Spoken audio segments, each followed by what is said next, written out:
I'm Lou White, and I'm here to discuss something that is actually the keynote of the ministry of, it should be the keynote of every ministry, the ministry of all the Nazarene, and that's the same thing that Yahushua himself was engaged in. That's the restoration of the lost sheep, the lost tribes of Israel. The tribes of Israel are actually 13 technically, 12 if we count Joseph as one tribe. The Yahudim, or the Jews, are one tribe. They're the royal tribe, the royal line. And the firstborn blessing was placed upon one of Joseph's sons, Ephraim. Well, the lost tribes are out in the nations right now. And they're in the world, and they don't know who they are. They're like the prodigal son. They've forgotten themselves. And Yahuwah is calling them back to his household, which is his covenant. So this is a restoration project about, you know, restoration of the tribes of Israel back to the covenant. And they're going to learn the covenant again, and it's going to produce in them the fruit of the Spirit. And the fruit of the Spirit is, of course, you know, love, joy, peace, patience, kindness, goodness, gentleness, faithfulness, and self-control. 9 things that obeying the commandments actually produces. And the first 4 commandments are problematic for most Christians because they really don't understand them. They're not studying them. And that's what we're here to do, is to study them so that we can get restored to them again. And the 10 commandments are in fact called the covenant of loving kindness. The Hebrew word is hasid. And it's mentioned in 1 Kings 8:23 and 2 Chronicles 6:14 and Nehemiah 1 verse 5. The covenant. Now, the scattered tribes of Israel, what does that mean, scattered? Well, it means they're not in the land. They were given the permission to be and remain in the land as long as they were obeying the covenant. Now, the moment they stepped out of the covenant and added to it or detracted from it, then they were cast away from the land. And that happened in 2 basic, well, actually 3 expulsions. The Exodus from Egypt brought them back to the land after 40 years. And then that was their first introduction to actually living in the land as a nation of Israel. And then they were taken away around 722 BCE by the Assyrians. They were scattered mostly, but then some were taken away too, to Assyria. And then 135 years or so later, the Yahudim, the southern house of Yehuda, was taken away by the Babylonians for 70 years. And then about 10% of them came back and remained until around 70 CE, when they were completely taken away from the land again. And they remain in captivity. Now, captivity means that they're not in the covenant, and they're not allowed to come back until Yahushua himself regathers them. And he says when he regathers them, they're not going to be in any fear anymore. They're in fear right now because the United Nations is who regathered them. For the last days, the man who was renamed Israel, his first original name was Yaakov, the brother of Esau. In Genesis 49, it says, and Yaakov called his sons. That means all the tribes' heads, the fathers of the tribes. Gather together so that I declare to you what is to befall you in the last days. Gather together and hear, you sons of Yaakov, and listen to Yisrael, your father. And that was what he said. You ought to read that. Now, in Yaakov, the man named Yaakov, who was the brother of Yahushua, they called James. In verse 1 of his book, he says, or his letter, Yaakov, the servant of Elohim, and the master of Yahushua the Messiah, to the 12 tribes who are in the dispersion, greetings. So that's the greeting. Right there at the beginning, opening line of his letter, he's addressing the letter to the 12 tribes who are in captivity, in the dispersion. And in James 5, or Yaakov 5, verses 7 and 9, so brothers, be patient until the coming of the master. You don't have to regather yourself. See, the farmer waits for the precious fruit of the earth, waiting patiently for it until it receives the early and latter rain. You too, be patient. Establish your hearts, for the coming of the Master has drawn near. So he's writing to us too. Not only was the first Jacob writing to us, but the second one was writing and saying the same thing. He's talking to us who are in the dispersion, or the captivity. And that captivity is among the nations of the world. We're all over the place. And this is addressed to overcome a blindness that's blocking our comprehension, because a lot of people that are seeing this for the first time are going to be thinking, oh, it's just Jews and Christians and Islamic people. But it isn't. A lot of those, all in those groups are all mixed up, lost tribes of Israel.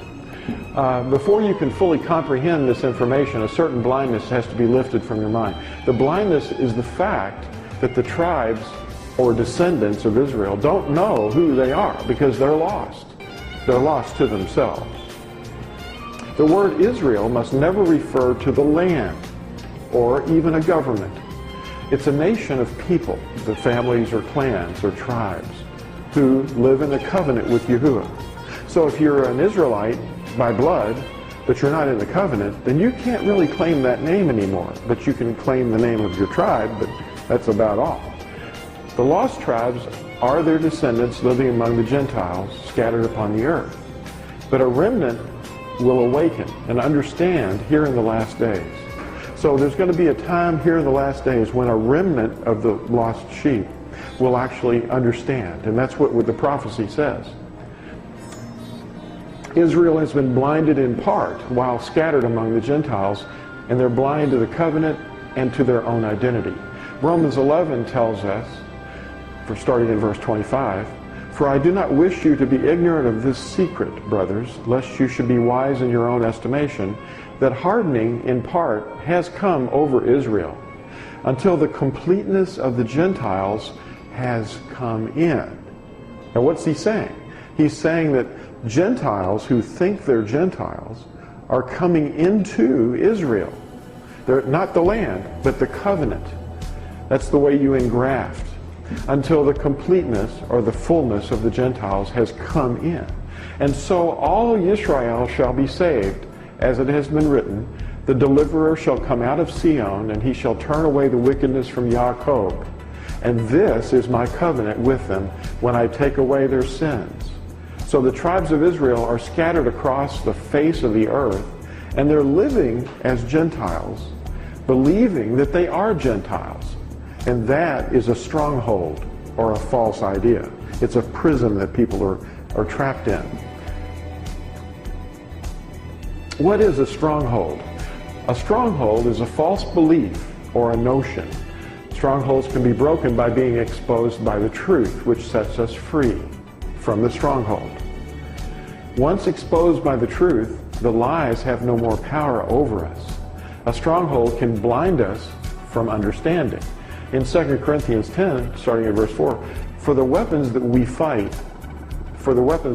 with are not fleshly, but mighty in Elohim for the overthrowing of strongholds, overthrowing reasonings, and every high matter that exalts itself against the knowledge of Elohim, taking captive every thought to make it obedient to the Messiah, and being ready to punish all disobedience when your obedience is complete. So he's really referring to us as obeying something. And the truth is what sets us free. People are not conscious of the fact that they are imprisoned in many layers of contrived thoughts that are designed to keep them controlled and keep them in sin. They're mentally imprisoned by what they have accepted to be truth. As long as they continue to believe the lies are truth, the fortresses that imprison them will hold them securely. Messiah Yahusha sets us free by guiding us into the truth. So if we believe that we're going to be benefited by doing something that some man made up, such as a sacrament, that's not in the scriptures. Something that they're told is going to imbue something special in their heart or their lives that isn't real.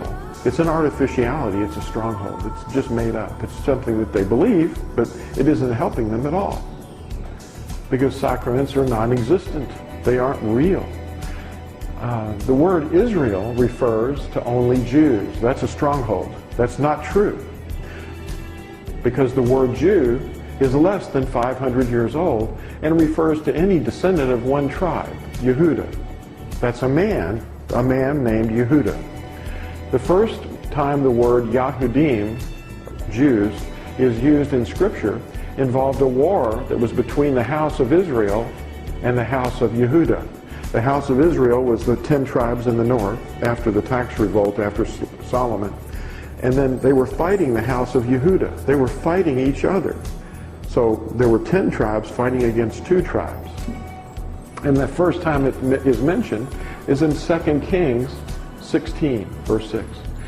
To mislead us, the enemy of our beings, who's the dragon has always been the enemy of Israel and the enemy of the Nazarene, has set before the nations his prophet. The adversary, Hashatan, has a prophet, the false prophet.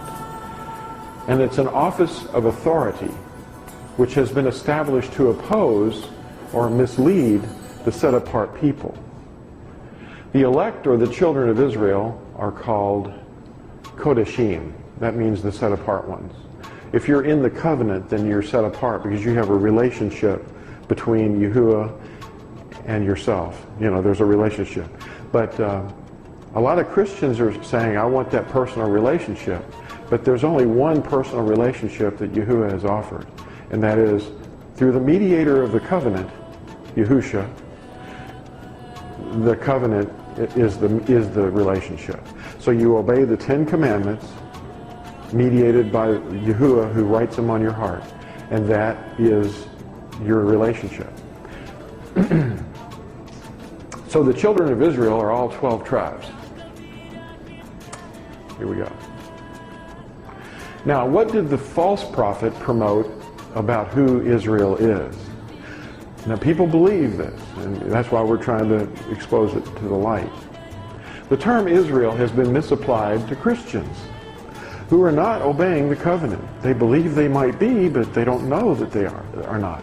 It's a Gentile religious movement that developed without the Torah, but embraced the Messiah. So it's all about the Messiah, but it's not promoting what he teaches or brings with him. The term spiritual Israelite helps further confuse the sheep. Because what is a spiritual Israelite? Well, it's hard to say, because it's not anything that we can learn from Scripture. You're either in the covenant or you're not. Anybody can join. Now, this is one of the false prophets of the supreme Roman Catholic magisterium. That's all Roman and Latin stuff.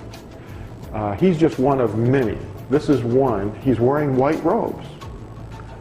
And this system, or beast, this system is the beast, deceives the nation with a false method of salvation through contrived sacraments, which they teach imparts grace to the common people through their priesthood. And it's a hierarchy.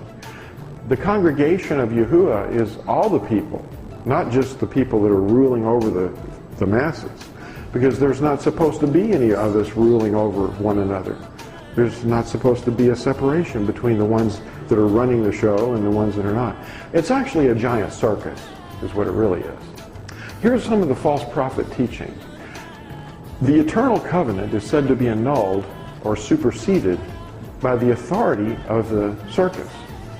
Their circus has more authority than the written word. That's what they say. They celebrate the death of Yahusha, which is not what we do. We don't celebrate the death of Yahushua HaMashiach each time one of their deceived priestcraft officiates at a mass. This mother circus is the woman who rides the beast in Revelation 17 and 18.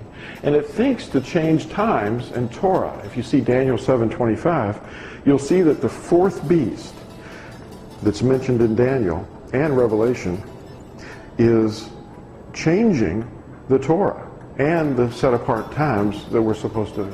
I mean, Sunday? Where's that written in Scripture? You know, where's Christmas or the bunny rabbit thing? That's not there. But the festivals of Yahuwah that was given to Israel are all superseded. But we're to be restored to those here in the last days. I mean, I'm not being hateful about people. I'm just talking about the teachings. Now, let's research the term Nicolaitanes in your own time. Look it up in a dictionary or an encyclopedia. Nicolaitanes is a word that means to conquer the people. Laity means people. The conquerors of the people, the ones who lord over the people. And there's not supposed to be anyone doing that. Yahushua said he hates the Nicolaitanes. Now, replacement theology, that sounds like a big term. What does that mean? Well, it means that Israel has been replaced with another group of people. And let me explain it. Through the centuries of false teaching, the nations have been lulled into thinking the original covenant with Israel has ended, and that Yahuwah has given up on the original 12 tribes, who they think are Jews. It's not just Jews. It's, all the lost tribes. Ephraim and Zebulun. This replacement, the replacement of the covenant theology, holds people in the belief that Christianity, specifically Catholicism's brand, has now become Israel. I asked my father, who was raised in Catholicism, I asked him who Israel is, and he said it's Catholics. That's because he was told that. Israel is not Catholics. They have to engraft. They have to become Israel. But they're not becoming Israel until they engraft into the covenant. Now, it also states that the Jews are synonymous with the old Israel, and that the new Israel, who are Christians, do not even have to live according to the old covenant. Now, that's the teachings of the Circus Fathers. Epiphanius, Tertullian, Jerome, guys like that. They said that. That's who said that, not Yahuwah. The founders of Christianity said that. It was founded at the Catechetical School of Alexandria, Egypt, and these men were formerly sun worshippers, and these men were what they call the CHURCH fathers, and they're studied by the seminaries to all their writings, and they basically say that the Nazarene are heretics, because the Nazarene are the original followers of Yahushua. If you read Acts 24, verse 5. They say that Yahushua, the Messiah, has set them free from the law. In these things, they misunderstand and mislead millions of living descendants of the tribes of Israel. They themselves are descendants of Israel, but they are kept in this deception. The people themselves that are teaching these things and receiving these teachings are actually lost tribes themselves. Isn't it a rebellious heart that's keeping them in deception? That if they were willing to open their heart and submit to Yahuwah, then that deception would fall away. That's true. If they were able to overcome, that's what overcoming is all about. You overcome the deceptions by acknowledging that these generic terms like, LORD and GOD, these are strange references to the Creator. But his real name, they do not want. That's a danger to them. And just a year or so ago, the false prophet actually told the world that we are not allowed to use the name Yahweh as he understands it. Now that's very strange teaching, and it wouldn't be coming from anybody like our Messiah. Yahushua would never say, don't call upon that name when you come together. Who would say that? Because the adversary knows that things are getting very short, and the information about his work, the deeds of his deception, is actually being revealed. Now, Israel is to become the fullness of the nations. That's prophecy. The Messiah spoke of the coming deceptions in Mark 13:22. Quote, "For false messiahs and false prophets shall rise and show signs and wonders to lead astray, if possible, even the chosen ones." The elect, or chosen ones, are the descendants of the tribes of the man, Yaakov, who was renamed Israel, which means ruler with El. That's what the term Yisrael means. Now, those chosen to inherit the covenant were eventually to become an uncountable number and to become a company of nations. And that's given at Genesis 35:11 and 48:16, and even to the ends of the earth. Deuteronomy 33:17, Psalm 98:3, Isaiah or Yeshayahu 41 verse 9, 43 verse 6, 49 verse 6. So if the covenant is not believed to be in force right now, but there's a new one that replaces it, where would we find it? Well, let's look at the fact that Yahuwah says that the covenant is forever. Yahuwah's covenant with Israel will never end. Now that's a sure thing, because if you read Jeremiah 31, verses 36 and 37, you'll see that.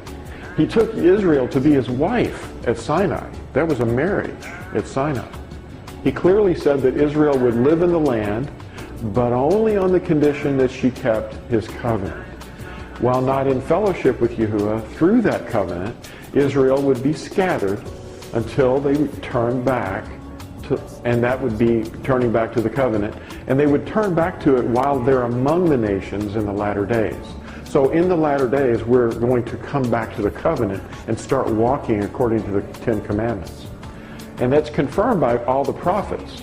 See Amos verse 9, Zechariah 10, Ezekiel 37, Jeremiah 3, and chapter 16, and all of chapter 31. Jeremiah 31 is very, very important. Read that whole chapter. Now, redemption, the redemption is our, when we actually get born. Because right now we're begotten. We've received a portion of his seed, being the Ruach HaKodesh, the Spirit of Messiah in us, to change our minds and viewpoints. So the return of the lost tribes is going to happen when we're redeemed and we're born, because the whole universe is groaning for our redemption and our appearance as the sons and daughters. Zechariah 10 verse 9 says, "Though I sow them among the peoples, they shall remember me in places far away.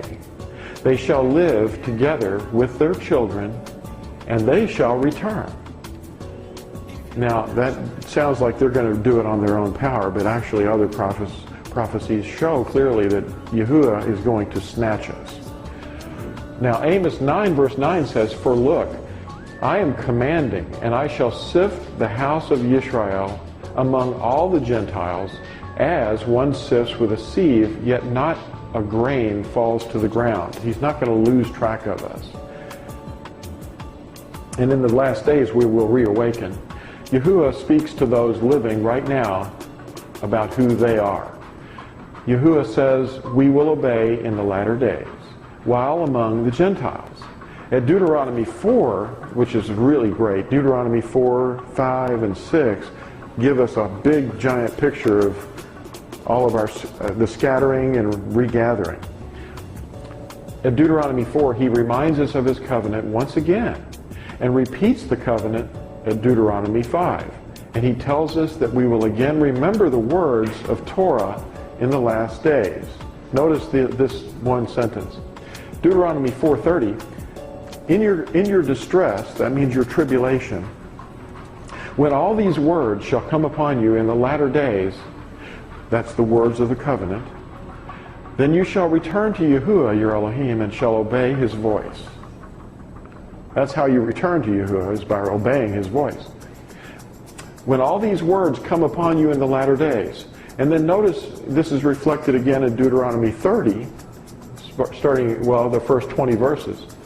"And it shall be, when all these words come upon you, the blessing and the curse which I have set before you, and you shall bring them back to your heart among all the Gentiles, where Yahuwah your Elohim has driven you, you shall turn back to Yahuwah your Elohim and obey his voice, according to all that I command you today, with all your heart and with all your being, you and your children, then Yahuwah your Elohim shall turn back your captivity." They're not going to turn it back themselves. "And you shall have compassion on, and he shall have compassion on you, and he shall turn back and gather you from all the peoples where Yahuwah your Elohim has scattered you." Now, when will Yahushua return and why? His disciples, or students, or Talmudim, ask him, when will this happen? When will these things happen? And Matthew chapter 24, I think phrases that question, and he explains it. Yahushua will return when the fullness of the Gentiles is restored to the covenant, since the Gentiles as a whole are the lost scattered tribes, the descendants of Israel. We must not attempt to regather ourselves to the land before the proper time, since our being scattered is the consequence of our not living according to the covenant. When he has restored us to his covenant, then he will return to gather us. Why? Because we are his inheritance. That's what Scripture says. So if we go back to the land of Israel before we're regathered, if we're standing on the soil of the land of Israel, that's the land of Israel, that's the people, then we're still in captivity.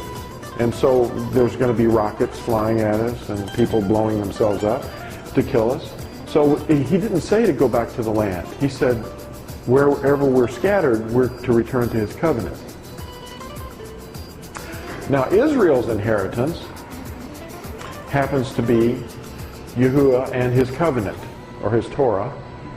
That's the word for instructions, how we're to live. The restoration to Torah is now underway. The regathering will occur at the end of the Great Tribulation.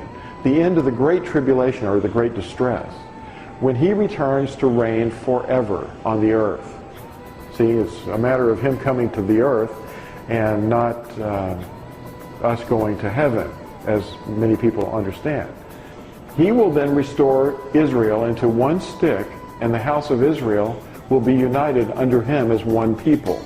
And that's seen in Ezekiel 37. For now, we are to be a light to the Gentiles, to awaken them to their idolatry and profanation of the covenant, but also to their heritage, Yahuwah and his covenant. The prodigal son parable is about the lost tribes of Israel, who left the father's household, which is his Torah, or his covenant. Now, the retelling of the covenant for the tribes in the last days is right here. Let's go through that, because whenever we meet together, we're instructed by Yahuwah to speak of them when we rise up and when we lie down and when we come in and go out and walk along the way or sit in our home. Now, number one is, I am Yahuwah, your Elohim, who brought you out of the land of Mitzrayim, out of the house of bondage. You have no other mighty ones against my face. Number two is, you do not make for yourself a carved image or any likeness of which is in the heavens above, or which is in the earth beneath, or which is in the waters under the earth. You do not bow down to them, nor serve them. For I, Yahuwah your Elohim, am a jealous El. That means mighty one. Visiting the crookedness of the fathers upon the children to the third and fourth generations of those who hate me, but showing kindness to thousands, to those who love me and guard my commands. Number three, you do not cast the name of Yahuwah your Elohim to ruin, for Yahuwah does not leave him unpunished who casts his name to ruin. Number four, guard the Sabbath day to set it apart, as Yahuwah your Elohim commanded you. 6 days you labor, and you shall do all your work. But the seventh day is a Sabbath of Yahuwah your Elohim. You do not do any work, you nor your son, nor your daughter, nor your male servant, nor your female servant, nor your ox, nor your donkey, nor any of your cattle, nor your stranger who is within your gates, so that your male servant and your female servant rest as you do. And you shall remember that you were a slave in the land of Mitzrayim, and that Yahuwah your Elohim brought you out from there by a strong hand and by an outstretched arm. Therefore Yahuwah your Elohim commanded you to observe the Sabbath day.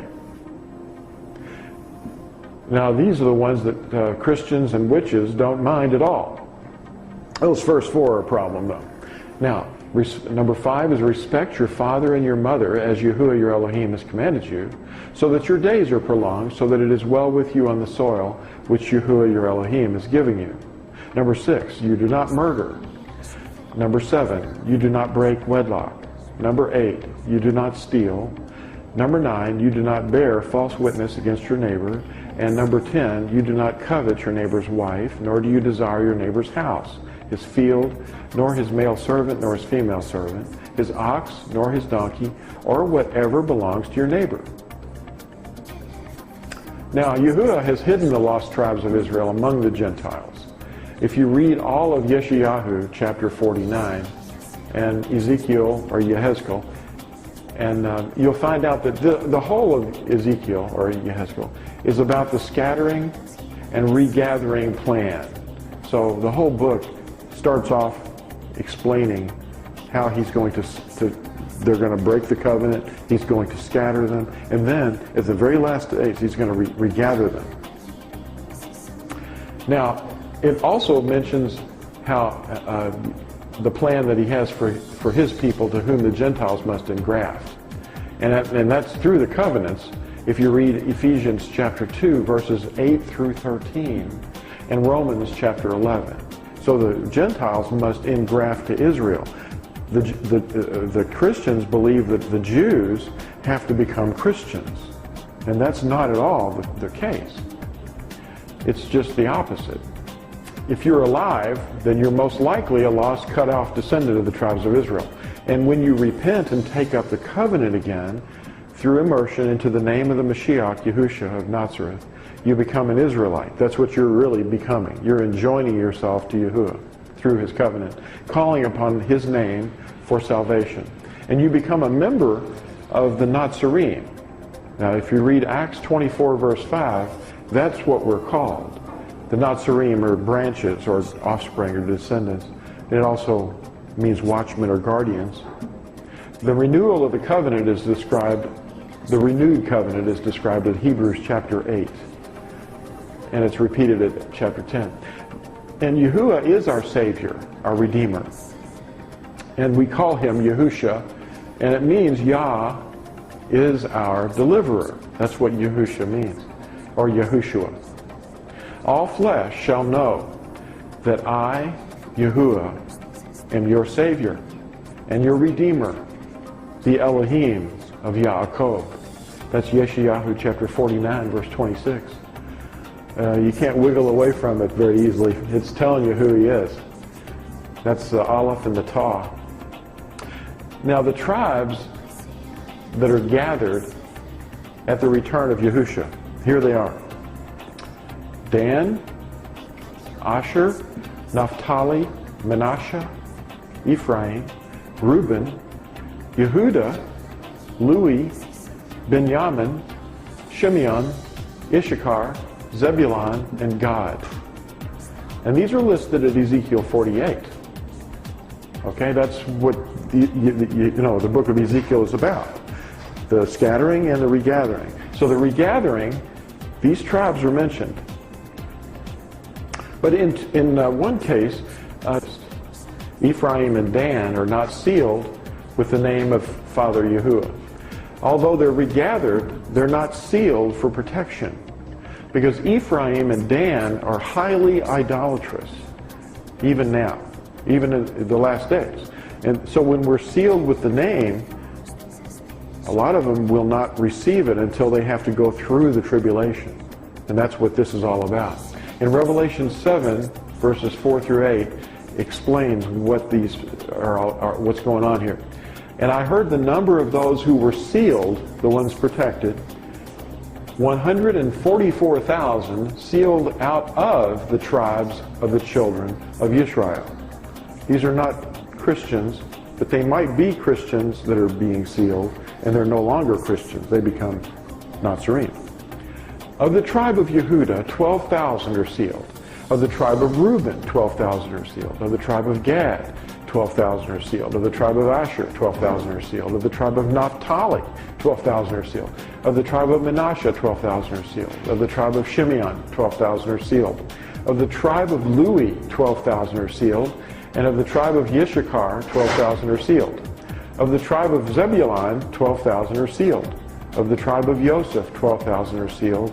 Of the tribe of Benjamin, 12,000 are sealed. Now, technically, Ephraim is sealed in part because Joseph is mentioned, and Ephraim is one of his children. But because of the fact that by name he's not mentioned, it's kind of strange. But then Manasseh is mentioned, and he's the other son. See, Joseph had the sons Ephraim and Manasseh. Manasseh is mentioned, and Joseph is mentioned, but where's Ephraim? So Dan is not in this list of the ones that are sealed, which is kind of creepy for Dan, because he's got to go through something unprotected. And I can't explain the Ephraim thing very, very well, but his name's not on the list, unless you want to just include him, because Joseph's mentioned. And he is firstborn, or he received the blessing. So we are in captivity right now among the nations, and whether we're in New Zealand, Australia, India, China, wherever we might find ourselves, we're still in captivity. And 1948 was not the regathering.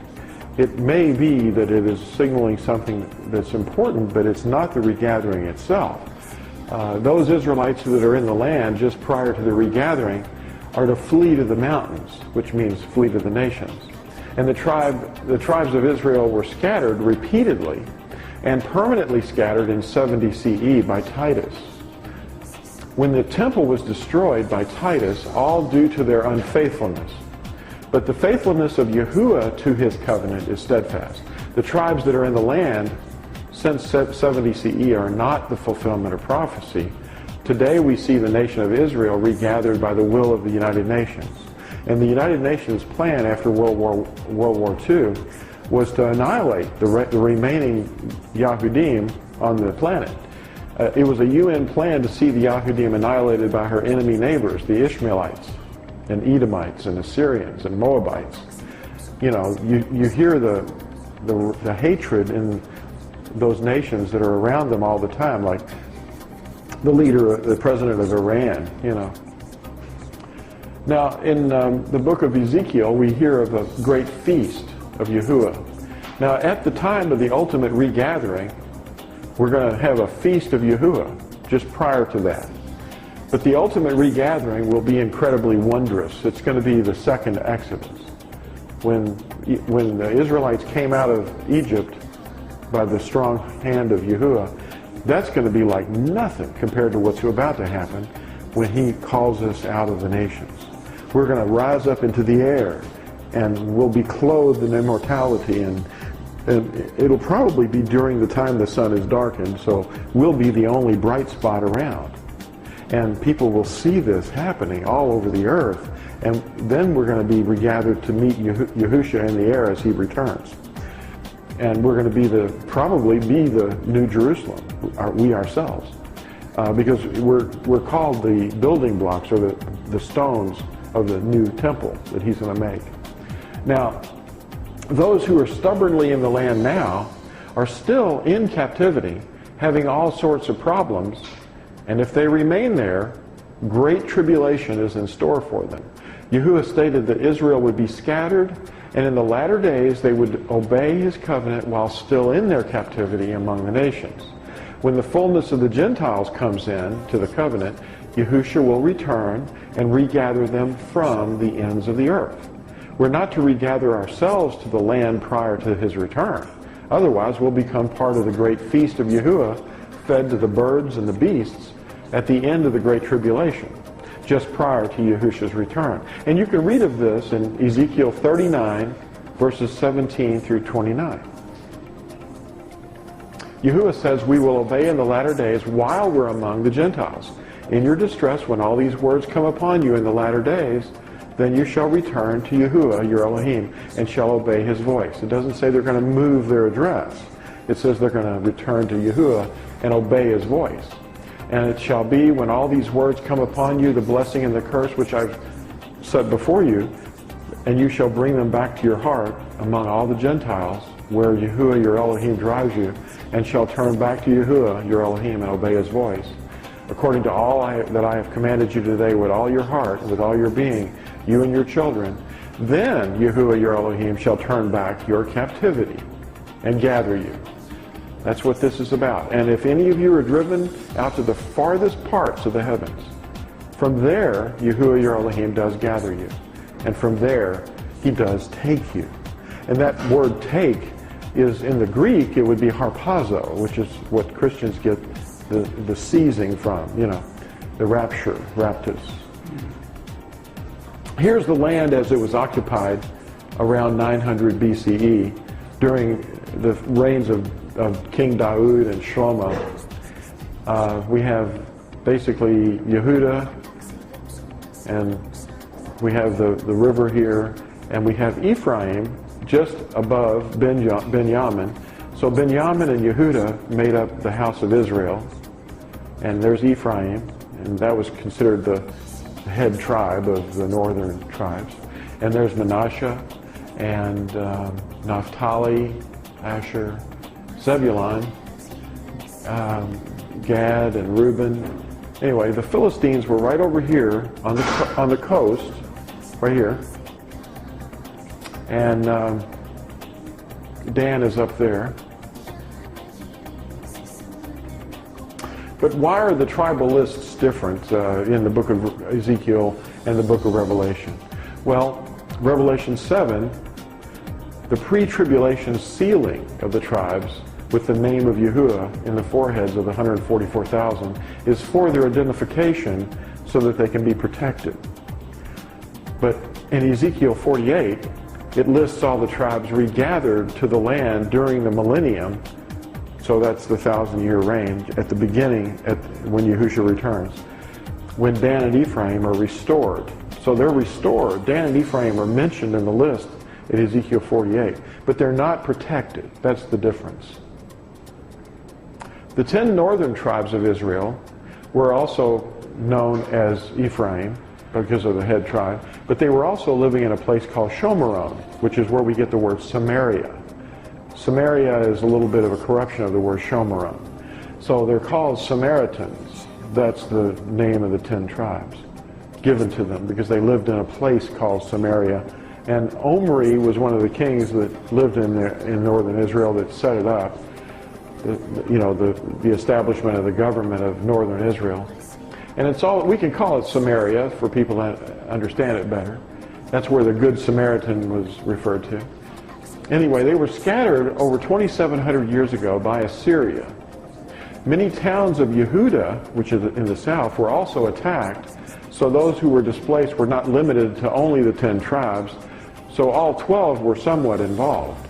Slightly over 14,000 were captured by the Assyrians. Now that's less than 1% of their population, because probably 99% of them just fled. And they kept hammering them for decades. So many of them went into the Mediterranean by ship and wound up at other colonies of Israel like Tarshish or Carthage or Kuryath. And there were many other colonies around the inner Mediterranean. Yes? And by land, many of them went north, and then some of them went to the west, some of them went to the east, and some of them came back around and became the Parthian Empire eventually. Right. There was no doubt about that. Some of them came by land to Germany and Scandinavia. And in fact, the very word Scandinavia has the tribal name Dan in the middle of it. Scandinavia. And I believe it was Pliny, a Latin historian, who mentioned the name Scandinavia for the first time, and he used that word because there were so many Danites there. And Denmark, Dan's land, the Danube River, they're waymarks that the tribes left. So, but they did go by land, and they went by sea as well. And there were many colonization phases. But the rest had fled over several decades by land and sea to the west, east, north, and south, to distant colonies and new lands, or the distant isles. Now take note of that word, distant isles. They became the Gentile nations, which was the great plan of Yahuwah all along. Israel is to become the fullness of the Gentiles. That's the prophecy. So they are the nations. And Yahuwah shall scatter you among the peoples, and you shall be left few in number among the Gentiles where Yahuwah drives you. And from those few number, he's going to grow them, just like leaven inside of bread. And there you shall serve mighty ones, false ones, the work of men's hands, wood and stone, which neither see, nor hear, nor eat, nor smell. But from there you shall seek Yahuwah your Elohim, and shall find when you search for him with all your heart and with all your being. In your distress, when all these words shall come upon you in the latter days, then you shall return to Yahuwah your Elohim, and shall obey his voice. Deuteronomy 4 continues about this scattering. For ask now of the days that are past, which were before you, since the day that Elohim created man on the earth. And ask from one end of the heavens to the other end of the heavens, whether there has been a word as great as this, or has been heard like it. Now, why were the children scattered? Because they rebelled against the words of El and despised the counsel of the Most High. That's Psalm 107, verse 11.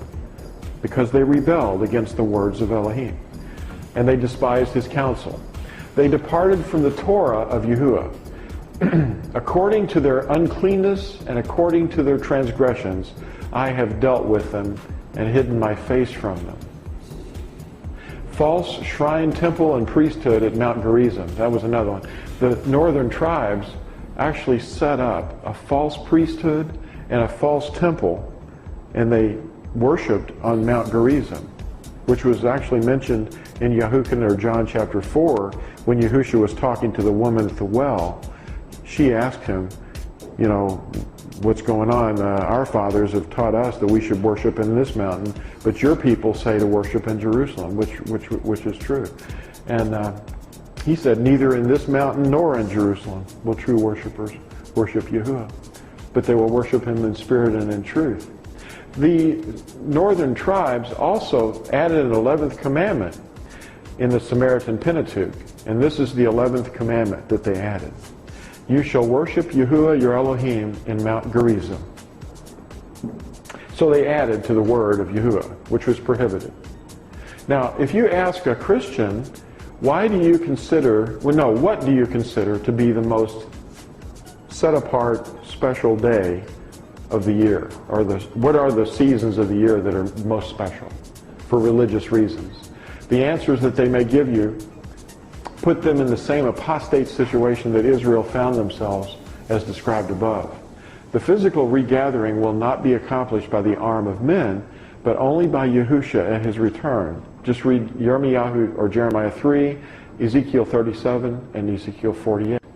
So if you're thinking Israel really messed up back then and were worshiping falsely, then just see what a Christian is doing and ask them, what is that got to do with anything? They've reinvented things, you know, to apply to Yahushua, but he never commanded any of the things that they actually do. And some of them actually know that. So there's a slaughter that's coming on the mountains of Israel. All Israel is currently in captivity, including the remnant that has moved themselves back into the land. Those in the land before the regathering have serious problems ahead for themselves. It's a great feast of human flesh that's coming. Ezekiel 39, starting in verse 17 through 29, says this, And you, son of man, thus said the Master Yahuwah, speak to every sort of bird and every beast of the field, assemble yourselves and come and gather from all around to my offering, which I am slaughtering for you, a great offering on the mountains of Israel, and you shall eat flesh and drink blood. And the Gentiles shall know that the house of Israel went into exile for their crookedness, and because they have transgressed against me, so that I hid my face from them, and I gave them into the hand of their adversaries, and they all fell by the sword. According to their uncleanness and according to their transgressions, I have dealt with them and hidden my face from them. Therefore, thus said the Master Yahuwah, now I am going to bring back the captives of Yaakov, and I shall have compassion on all the house of Israel, and shall be jealous for my set-apart name. And they shall know that I am Yahuwah their Elohim, who sent them into exile among the Gentiles, and then regathered them back to their own land, and left none of them behind. And no longer do I hide my face from them, for I shall have poured out my spirit on the house of Israel, declares the Master Yahuwah. So wrath awaits those who do not call upon the name of Yahuwah. In Jeremiah 10, verse 25, it says, pour out your wrath on the Gentiles who do not know you, and on the tribes who do not call on your name. For they have eaten up Yaakov, devoured him, and consumed him, and laid waste his home. The whole nation of Israel is actually currently in captivity, but awakening as the prodigal son does in the pigsty, to return to the father's household, and not to the land, but restoration is to his covenant. When the fullness of those returning to Torah is complete, Yahushua will return to receive us to himself. Yeshayahu 8:20 says, to the Torah and to the testimony, if they do not speak according to this word, it is because there is no light in them. So Israel's mission has always been teaching the covenant to the nations. And Psalm 25:14 says, the secret of Yahuwah is with those who fear him, and he makes his covenant known to them. So that's a very important thing to understand. So there's a secret. The covenant itself is kept secret. Therefore go and make taught ones of all the nations, immersing them in the name of the Father and of the Son, of the set-apart Spirit, teaching them to guard all that I have commanded you. And see, I am with you always until the end of the age. Matthew 28. Now that's almost a reconstruction of what was told to Joshua, or Yahushua, the successor of Moshe.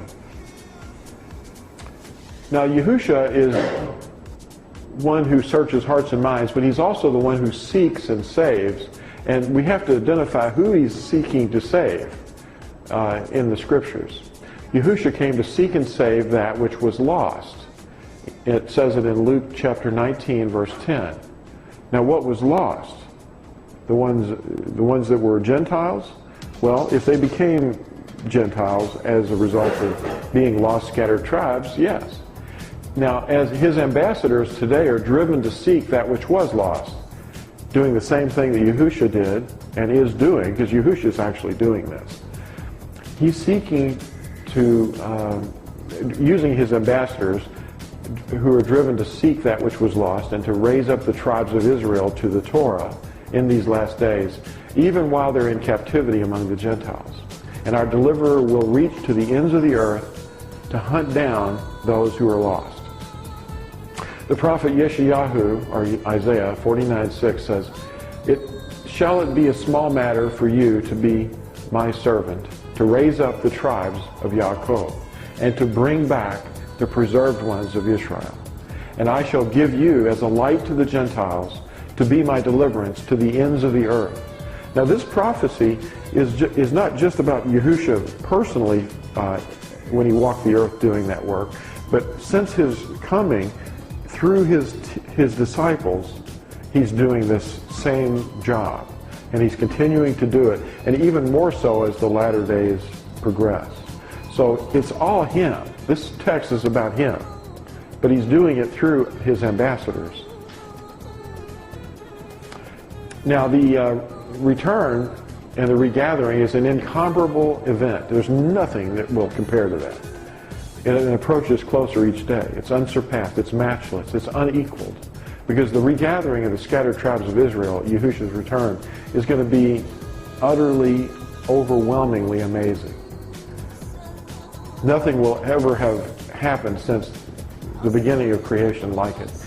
In Jeremiah 16, it says, O Yahuwah, my strength and my stronghold and my refuge, in the day of distress, the Gentiles shall come to you from the ends of the earth and say, our fathers have inherited only falsehood, futility, and there is no value in them. Would a man make mighty ones for himself which are not mighty ones? Therefore, see, I am causing them to know. This time I cause them to know my hand and my might, and they shall know that my name is Yahuwah. That's very interesting. The translators removed his name, of course. But in the latter days, they're going to find out who he is. I mean, they've been, making... Witchcraft is probably the most popular thing right now because the adversary knows his end is near. So the bride, a lot of people think the bride of Christ, the bride of Messiah, is actually, who is that? Well, it's Israel. We're going to find that out. But the regathering of the lost tribes scattered over the earth will be a highly dramatic and a noticeable event. And Yahushua, the bridegroom, will be announced, and he will arrive, and he will tread the winepress of his wrath and redeem, that means regather his bride. And our redemption will be the regathering. So who are we? Those who are regathered are the bride, the 12 tribes of Israel. Revelation 21 talks about this. And one of the 7 messengers who held the 7 bowls filled with the 7 last plagues came to me and spoke with me, saying, "Come, I shall show you the bride, the Lamb's wife." And he carried me away in the Spirit to a great and high mountain, and showed me the great city, the set-apart Jerusalem, descending out of the heaven from Elohim, having the esteem of Elohim, and her light was like a most precious stone, like a jasper stone, that's like a diamond, clear as crystal, having a great and high wall, having 12 gates, and the gates 12 messengers, and names written on them, which are those of the 12 tribes of the children of Israel. So do we see anything about Christianity in that, being the bride? He says he's going to show you the bride. It's kind of scary, isn't it? That people miss that. So that's all I have. Is there any questions or discussions?